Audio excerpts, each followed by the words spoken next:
Mutual fund investments are subject to market risks. Read all scheme related documents carefully. तुम्ही mutual fund मधून पैसे कधी withdrawal केले पाहिजेत, कधी काढून घेतले पाहिजेत, टाकण्याबद्दल तर सगळीच लोक सांगतायत, पण पैसे कधी काढले पाहिजेत याच्याबद्दल कोणी बोलत नाहीये. म्हणून हा व्हिडिओ फार स्पेशल आहे असं समजून पहा. सगळ्यात महत्त्वाची गोष्ट मी आज या व्हिडिओमध्ये तुम्ही कधी पैसे काढू शकता याच्याविषयी बोलणार आहे. त्याच्यानंतर मी तुम्हाला डिले कॉस्ट, जर तुम्ही उशीर केलात म्युच्युअल फंडमध्ये इन्व्हेस्टमेंट करायला तर काय कॉस्ट तुम्हाला बेअर करावे लागू शकतात आणि काही समज गैरसमज असतील त्याच्याबद्दल बोलणार आहे. चॅनलवरती नवीन असाल तर सबस्क्राईब करायला विसरू नका. खूप सारं व्हॅल्युएबल ज्ञान फायनान्सबद्दल मी इथं देण्याचा प्रयत्न करतो, ज्याने माझं आयुष्य, माझे जे काही फॅमिली मेंबर आहेत किंवा मनी अकॅडमीचे जे काही इन्व्हेस्टर्स आहेत त्यांना फॅमिली मेंबर बोलतो, त्यांचं आयुष्य बदललं आहे. याच ज्ञानाने तुमचंही बदलू शकतं. नमस्कार मित्रांनो, मी आकाश गोंदावले. मागचे 23 वर्ष झालं फायनान्समध्ये आहे. खूप साऱ्या लोकांना पैसे इन्व्हेस्टमेंट करण्यासाठी म्युच्युअल फंडमध्ये सांगितलं जातं किंवा 10 वर्ष, 20 वर्ष, 30 वर्ष तुम्ही पैसे टाका असंही सांगितलं जातं, पण कोणी पैसे काढण्याविषयी किंवा कसे काढले पाहिजेत याच्याविषयी काहीही सांगत नाही. तर हा व्हिडिओ मी याच्यासाठी बनवला की तुम्ही कधी पैसे काढू शकता. समजा एखाद्या व्यक्तीनं 10 वर्ष किंवा 20 वर्ष किंवा 30 वर्ष या अनुषंगाने पैसे इन्व्हेस्टमेंट म्युच्युअल फंडमध्ये केले. आता पैसे टाकले तुम्ही 20 वर्षासाठी, तुम्ही सांगितलं तुमच्या जो काही ॲडवायझर होता त्याला किंवा जो IFA होता त्याला, आणि त्यांनी तुम्हाला सांगितलं 20 वर्षासाठी ह्या स्कीममध्ये पैसे टाका आणि तुम्ही ते टाकले.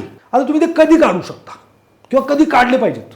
आता तुम्ही तर सांगितलं 20 वर्ष, त्यांनी पण 20 वर्षाचं व्ह्यूनी ते केलेलं आहे, मग तुम्ही कधी काढायचे?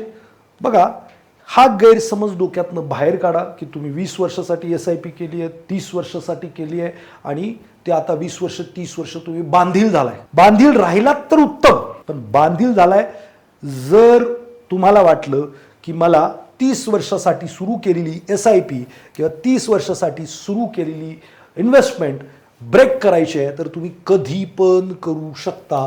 त्याच्यासाठी कुठल्याही प्रकारचं रिझन नाही. तुम्ही कोणाचं कर्ज काढलंय का हो? तुम्ही इन्व्हेस्टमेंट, तुम्ही कोणती पॉलिसी नाही घेतली, कोणाचं कर्ज नाही घेतलं, तुम्ही कोणालाही बांधील नाही आहात. तुम्ही कधी पण काढू शकता. काढले नाही पाहिजे पण काढू शकता. तुमच्या उशाला पैसे आहेत, मी असं म्हणतो. कधी पाहिजे तेव्हा मिळतील. सो हे डोक्यात बरेच लोकांच्या की सर 20 वर्षासाठी SIP सुरू केली, आता माझं उत्पन्न बंद झालं तर काय, माझं हे झालं तर काय, माझं ते झालं तर काय. मित्रांनो, तुम्ही इन्व्हेस्टर, तुम्ही जागा घेतली किंवा सोनं केलं, कधी सोनं मोडायचं हे सोनार ठरवणार, तुम्ही ठरवणार. तुम्ही म्हटलं होतं सोनारला मी दरवर्षी येऊन 10,000चं सोनं, दर महिन्याला येऊन 10,000चं सोनं घेईल, आणि 4 महिने तुम्हाला नाहीच जमलं तर काय, सोनार तुमच्यावरती केस करू शकतो, तुम्हाला फाईन मारू शकतो? नाही मारू शकत. Same thing mutual fund. You are investor. हां, अर्थात तुम्ही बँकेत काय मॅन्डेट दिलंय किंवा ते ECS केलंय त्याचे चार्ज बँक लावेल. म्युच्युअल फंडवाला तुम्हाला 1 पैसाही चार्ज करणार नाहीये. तर तुम्ही पैसे कधी विड्रॉल केले पाहिजेत त्याच्याविषयी बोलण्या अगोदर तुम्ही कधी विड्रॉल करू शकता, कधी पण करू शकता, ही पहिली गोष्ट. माझं असं मत आहे की बऱ्याच वेळेला लोकांचं हे मिसअंडरस्टँडिंग असतं की मी 30 वर्षासाठी इन्व्हेस्टमेंट केली, 30 इयर्ससाठी माझं रिटायरमेंटचं गोल आहे, 30 इयर्ससाठी मी इन्व्हेस्टमेंट केली. किंवा मला लोक असं पण विचारतात आम्हाला की सर आम्ही 10,000ची SIP 30 वर्षासाठी केली तर आमचे किती पैसे होतील, असा पण प्रश्न असतो. पहिले तर लक्षात घ्या, आपण जे करतोय काहीतरी उद्दिष्ट ठरवून करतोय. आता आपण 30 वर्ष ठरवले, 30 वर्ष तुमचा सेम पगार राहणार आहे का? 10,000ची SIP तुम्ही कायमची करत राहणार आहेत का? तर याचं उत्तर आहे नो. तुम्ही यथा अवकाश ही 20ची करणार, 30ची करणार, बरंचसं काही करणार. मग तुम्ही जे काही ठरवलंय ते तसंच घडणार आहे का? त्याचं उत्तर नाही आहे. मग सोपं, हे 30 वर्ष जरी तुम्ही ठरवलं असलं पण तुम्ही एक आकडा पण काढलेला असेल ना, तुमच्या रिटायरमेंटला एवढा कॉर्पस लागणार आहे. समजा 5 करोड लागतोय, उदाहरण आहे, 2 करोड लागतोय, उदाहरण आहे, वडेवर. ज्या दिवशी हे 2 करोड रुपये बनतील, 12च वर्षात बनू द्या किंवा 15च वर्षात बनू द्या, त्या दिवशी तुमची एक्झिट आहे. कोणी सांगितलं मला 30 वर्ष थांबायला? मी तर असं म्हणतो रॅदर दॅन की तुम्ही काय केलं पाहिजे माहिती आहे का, हे 20 वर्ष 30 वर्ष डोक्यातून काढून टाकलं पाहिजे. मला काय पाहिजे की माझं अर्निंग रिप्लेस झालं पाहिजे. पुढे 80 वर्ष 100 वर्ष मी जगलो तरी पण मला पैसे कमी नाही पडले पाहिजे, रॅदर दॅन शिल्लक राहिले पाहिजे पुढच्यासाठी, पुढच्या पिढीसाठी. तर मग त्यासाठी किती पैसे लागत आहेत, वॉट एव्हर तुमचं काय आकडा असेल. मी म्हणतो 3 करोडचा आकडा आहे. मग हा आकडा तुम्ही टार्गेट करा ना, 10, 12, 15 वर्षात मिळवायचा, आणि त्या दिवशी मिळेल त्या दिवशी बंद इन्व्हेस्टमेंट. कशाला 30 वर्ष? SWP सुरू, सिस्टमॅटिक विड्रॉल प्लॅन, घ्या पगार आणि जे काही स्वच्छंदी जीवन आहे ते जगून टाका.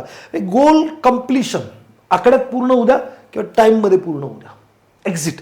साधं सोपं परत दुसऱ्या भाषेत सांगतो. माझ्या मुलाचं शिक्षण आहे 10 वर्षांनी आणि मला 10 लाख रुपये लागणार आहेत आणि ते 7व्याच वर्षी तयार झाले. 7व्या वर्षी पैसे काढून घ्या. आपण तिथं काय लय मोठं काय करायला गेलो नव्हतं. आपल्याला 10 लाखाचं टार्गेट होतं. ज्या दिवशी गोल पूर्ण होते, आकड्यात होते किंवा वेळेत होते, त्या दिवशी एक्झिट काढून घ्या पैसे. नाही माझ्या अजून 3 वर्ष शिल्लक आहे, 3 वर्षांनी युद्ध झालं म्हणजे गेले सगळे पैसे. होणार असं नाही. लक्षात ठेवा की आपण ज्या उद्देशाने चाललोय ना, तो उद्देश पूर्ण झाला त्या दिवशी एक्झिट. कोण काय म्हटलं 10 वर्ष 20 वर्ष 30 वर्षे असं काही नसतंय. When I started investment I had I think मी 500 रुपयांनी सुरुवात केली होती आणि मला असं वाटलं होतं की 30 वर्षानंतर माझे एवढे पैसे होतील. पण तसं झालं का? 30 वर्ष लागली का? नाही, 10-12 वर्षात झालं. म्हणजे काय, 500ने सुरू केलं, पैसे चांगले वाढायला लागले, पैसे वाढायला लागले, मी अजून पैसे वाढवले, मग ते पटापटापटा होत गेलं. आणि माझं काही उद्दिष्ट फार मोठं नव्हतंच. जिथून मी सुरुवात केली होती त्यासाठी मला 5-25-50 लाख रुपये ह्यूज. म्हणजे वेन मी म्हणतो की मला जेव्हा मी रिटायरमेंट घ्यायचं बोलत होतो तेव्हा माझ्या महिन्याचा घरातला खर्च 20-25 हजाराच्या घरात होता. सांगायचा मुद्दा काय की कधी एक्झिट करायची तर गोल पूर्ण झाल्यावर. कधी करू शकता तर एनी टाईम केली पाहिजे, कधी गोल कंप्लीट झाल्यानंतर. आणि गोल हे वर्षांमध्ये ठरवण्याऐवजी ना, मी असं म्हणतो आकड्यांमध्ये ठरवून टाका. रिटायरमेंट किती एवढं लागणार आहे, पटकन बनवून टाका. माझं असं मत आहे. कारण का की मग तुम्ही दहानी करत बसणार, मग ते पुढे अर्निंगला प्रॉब्लेम होणार, तुमच्या शरीराला काहीतरी प्रॉब्लेम होणार, काहीतरी अपघात होणार नाही, काही पण होऊ शकतं. तुमच्या कंपनीचं काही सर्व्हिस होती किंवा प्रोडक्ट होतं, सेल्स बंद झाला, तुम्हाला घरी बसायला लागणार, वडेवर. आणि दुसरं तर मी म्हणतोय ना, सर्व्हिस इंडस्ट्रीवाल्यांना तर 40-45लाच लोक बाहेर काढणार बरं का आता इथनं पुढं. तुमचं 40-45 वय झालं की तुम्ही घरी आहात. अर्ली रिटायरमेंट नावाचा प्रकार येतो जो पहिला कधीच नव्हता. सो हे फार डेंजर आहे कारण यांचे पगार फार मोठे आहेत आणि मग त्याच पगारात 4-4 लोक जर कामाला मिळत असतील तर ते तुम्हाला कॅरी नाही करत आहेत. Please understand. जर जास्त पगार आहे तर मी लोकांना सरळ सांगतो की जर तुमचा पगार 50,000 आहे, ठीक आहे, तर तुम्ही साधारणपणे 20 ते 25% पैसे वाचवलेच पाहिजेत. तुमचा पगार 50 आणि 1 लाखाच्या रेंजमध्ये आहे तर मोर दॅन 30% तुम्ही पैसे वाचवले पाहिजेत तुमच्या पगाराच्या. जर तुमचा पगार 1 लाख ते 2 लाखाच्या दरम्यान आहे तर तुम्ही 40 to 50% पैसे तुमच्या पगारातले वाचवलेच पाहिजेत. ठीक आहे का? तर तुमची जी हायर होणारी सॅलरी आहे ना, ती तुमच्या कॉर्पोरेटला किंवा तुमच्या कंपनीला परवडेल असं नाही आहे. आणि तुम्ही जे काम करता त्याच ताकदीची त्यापेक्षा बेटर काम करणारी लोक जर त्यांना स्वस्तात मिळाली तर ते तुम्हाला कधी पण पत्ता कापू शकतात. आणि तुमचा पत्ता कापला की मग तुम्हाला रडायला माणूस नाही सापडणार. तुमचे एक तर खर्च हेवी करून ठेवलेले असतात. सो प्लीज ही गोष्ट लक्षात ठेवा. कधी एक्झिट करायचं आहे?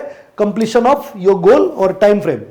कॅन यू स्टॉप और इन्क्रीज युअर इन्व्हेस्टमेंट? बरेचशा लोकांचा हा पण प्रश्न असतो की सर मी आता 10,000ची SIP केली आहे किंवा 20,000ची SIP केली आहे, मग मला जर नाही जमलं तर काय? कर्ज नाही काढलं, 20,000ची SIP केली आहे, 4 महिन्याने 2 महिन्याने तुम्हाला वाटलं की नाही 10,000ची करायची, करू शकता. तुम्हाला वाटतंय नाही मला एक 4 महिने नाही जमणार आहे भरायला, स्टॉप करू शकता, काही प्रॉब्लेम नाही आहे. तुम्हाला वाटलं नाही 20ची SIP सुरू केली होती, आता मी 40 करायची आहे मला, करू शकता. बरं, लमसम काही पैसे ॲड करायचे, करू शकता. लयच काय अडचण वाटली आणि मार्केट पण चांगल्या परिस्थितीत असं वाटलं 2-5 रुपये काढून काही गरज भागवायची असेल, करू शकता. फक्त करायचं नाही. काढायचं तर नाव डोक्यात घेऊच नका. खरं कंपाऊंडिंग सुरू होते तेव्हा तोपर्यंत आपण थांबत नाही. तुम्ही वाढवू शकता, काढू शकता, बरंच काही करू शकता. ही सगळी फ्लेक्झिबिलिटी आहे आणि याला कुठलेही चार्जेस नाही आहेत असं समजा. एक्झिट लोड वर्षाच्या पुढे गेल्यानंतर तर कुठल्या स्कीमला नाही आहे. डोक्याला ताप जास्त करत बसायचं नाही आहे. डिले कॉस्ट हा लय महत्त्वाचा विषय आहे. बऱ्याचशा लोकांना इन्व्हेस्टमेंट आता ऐकताय ना, आपल्याला म्युच्युअल फंड करायचं आहे, कधी? साहेब मी हमेशा लोकांना म्हणतो की सगळ्यात बेस्ट टाईम कधी होता म्युच्युअल फंडमध्ये इन्व्हेस्टमेंट करायचा? तर तुमची पहिली सॅलरी झाली तेव्हा बेस्ट टाईम होता. दुसरा बेस्ट टाईम कधी आहे? कधी होता? काल होता. काल करायला पाहिजे होतं. आणि तिसरा बेस्ट टाईम आज आहे, आज आत्ता. जर तुम्ही व्हिडिओ ऐकून स्क्रोल करून निघून जात असाल तर मला नाही वाटत तुमच्या आयुष्यात काय बदल होणार आहे. पण तुम्ही आत्ता जो निर्णय घ्याल, बघा, action produce the result. Knowledge नाही रिझल्ट प्रोड्यूस करत, ॲक्शन रिझल्ट प्रोड्यूस. ॲक्शन, कृती करा तात्काळ. खाली नंबर दिलेले आहेत, माझ्याकडे करा, अजून कुठं करा तिकडे करा, पण करा. खूप महत्त्वाचं आहे. बऱ्याचशा लोकांना असं तुम्ही कुठे आहे माहीत नाही, मग तुम्ही आहात का? खरं करा आहे, टेन्शन घेऊ नका. डायरेक्ट बोलू शकतो मी तुमच्याशी किंवा भेटू शकतो. दुसरं, माझ्याकडे 22 देशात लोक आहेत इन्व्हेस्टर. मी असं बऱ्याचशा लोकांना सांगितलं आहे. याचं कारण काय? या देशातून गेलेले कुठं Netherland, UK, US, Singapore, Dubai, याव त्याव, छोटे मोठे मलेशिया, इकडनं तिकडनं क्लायंट आहेत. आणि कितीतरी लोकांना मी भेटलेलो पण नाही आहे. बरं, भारतातून आहेत क्लायंट, वेगवेगळ्या राज्यामधून आहेत. भेटायची गरज काय? बरं, तुम्ही जी इन्व्हेस्टमेंट करता ती तुम्हाला fund house, mutual fund house वेबसाईटवरती जा, तिथं तुमचं पॅन नंबर टाका किंवा फोलिओ नंबर टाका, एक OTP येतो तुमच्या रजिस्टर मोबाईलवरती टाका, ते तिथं तुम्हाला दिसतो, तिथून तुम्ही विड्रॉल करू शकता. माझी काही गरज नाही. सोपं आहे, फार कॉम्प्लिकेटेड नाही. सो डिले कॉस्ट, उशीर जेवढा तुम्ही कराल तेवढं तुम्ही खड्ड्यात जाल असं माझं मत आहे. का? हे बघा, मी सोपी गणितं या ठिकाणी तुम्हाला दाखवण्याचा प्रयत्न करतो. तुम्ही 5,000ची SIP करणार आहे किंवा 10,000ची SIP करणार आहे, 10,000ची SIP करणार आहे पुढच्या 30 वर्षांसाठी आणि तुम्हाला 13% रिटर्न, 13% रिटर्न मिळत आहेत. आणि तुम्ही काय केलं, इथून पुढं 1 वर्ष लेट केलं, 1 वर्ष लेट केलं तर काय होणार आहे, 5,000ने तुम्ही 60,000 रुपये कमी भरणार आहे. पण तुम्हाला जी कॉस्ट डिले केल्यामुळं भरावी लागेल ती साधारणपणे 44 लाख आहे. म्हणजे काय, तुमचे बनू शकत होते 3,76,00,000 रुपये, ठीक आहे, आणि तुमचे बनलेत 3,71,00,000, म्हणजे 44 लाख रुपये कमी भरलेत फक्त 1 वर्ष डिले केल्यामुळे. सो हे खूप डेंजर आहे आणि कंपाऊंडिंग लय भारी विषय. बघा, मी अजून एक उदाहरण देतो तुम्हाला. दुसरं उदाहरण असं आहे की राम आणि श्याम दोघंही सेम वयाचे आहेत, सेम एज्युकेशनचे आहेत आणि त्यांना सेम सॅलरी आहे. रामनी काय केलं, हा जो व्हिडिओ आम्ही आता तुमच्यासमोर आहे तो ऐकला आणि तात्काळ ॲक्शन घेतली की बाबा डिले करायला नको आहे, मला रिटायरमेंटची सुरुवात आत्ताच करायची आहे. त्याचं वय 25 होतं, त्यांनी काय केलं, 60व्या वर्षी रिटायरमेंटचं टार्गेट ठेवलं आणि 25व्या वर्षी स्टार्ट केलं. 13% त्याला रिटर्न मिळाले, 1 लाख रुपये त्यांनी वर्षाला भरले आणि 5च वर्ष भरले आणि सोडून दिला विषय की बाबा मला काही करायचं नाही आहे इथून पुढे रिटायरमेंटसाठी. आणि त्याचे 60व्या वर्षी पैसे झाले साधारणपणे 2,53,00,000 रुपये. आता श्यामनी सुरुवातीच्या काळात काय केलं की बाबा गर्लफ्रेंड आहे, मला गाडी घ्यायची आहे, मला जगायचं आहे, आणि त्यांनी सुरुवातीला काहीच केलं नाही. आणि त्यांनी काय केलं, 30व्या वर्षी, 5 वर्षानंतर 30व्या वर्षी इन्व्हेस्टमेंट सुरू केली रिटायरमेंटसाठी. आणि त्यांनी दरवर्षी म्हणजे साधारणपणे 30 वर्ष महिना 1 लाख रुपये वाचवले. आता बघा, यांनी 30 वर्ष महिना 1 लाख रुपये वाचवलेत तर त्याचे पैसे झालेत 2,93,00,000 रुपये. महिना 1 लाख रुपये वाचवले, याचे किती झाले, 2,53,00,000. म्हणजे यांनी फक्त 5 वर्ष वाचवून, 5 वर्ष पैसे वाचवून त्याच्या बरोबरीने जवळपास कॉर्पस तयार केला. सो याच्या 5 लाखाचे 2,53,00,000 झाले आणि याच्या 30 लाख रुपयाचे 3 कोटी रुपये झाले किंवा 2,90,00,000 झाले. डिफरन्स फार मोठा नाही आहे, पण फक्त त्यांनी सुरुवातीच्या काळात उशीर न करता तात्काळ ॲक्शन घेतली, त्याचा तो परिणाम आहे. मित्रांनो, आता तुम्ही हा जो व्हिडिओ ऐकताय, तुम्ही सुद्धा माझं मत आहे की तात्काळ निर्णय घ्या. जर तुम्ही तात्काळ निर्णय घेतला तर तुम्हाला सुद्धा जी डिले कॉस्ट आहे ती भरावी लागणार नाही आहे. आणि that is very important for investing. या ॲसेट क्लासमध्ये टायमिंग महत्त्वाचं नाही आहे. तुम्ही टायमिंग क्रिकेटमध्ये चालेल, पण इथे जेवढा तुम्ही टाईम स्पेंड कराल, त्यांनी 35 वर्ष स्पेंड केले, ऑलमोस्ट तेवढेच पैसे कमवले. यांनी 30 वर्ष स्पेंड केले तर यांनी तेवढेच पैसे बनवले. सो 35, पण गुंतवले किती, तर कंपॅरिझन गुंतवणुकीचं केलं तर फारच रामचं 5 लाख रुपये, याचे 30 लाख रुपये. सो इथं जेवढा टाईम द्याल तेवढं तुम्हाला जास्त रिटर्न मिळतील.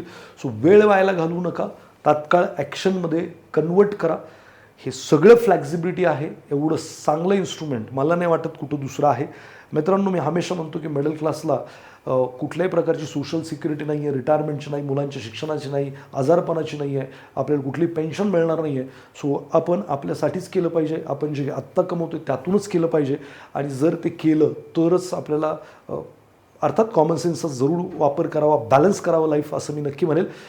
सो ज्यांना कोणाला करायचं त्यांनी तात्काळ फोन करा. व्हिडिओ आवडलास लाईक शेअर करा, नाही केला लाईक शेअर तरी चालेल, पण गुंतवणूक सुरू करा. आमच्याकडं नाही करायची नका करू, पण करा, असं माझे हात जोडून विनंती आहे. हे तुमच्यासाठी आहे असं मला वाटतं. पुढच्या व्हिडिओमध्ये भेटूयात. धन्यवाद.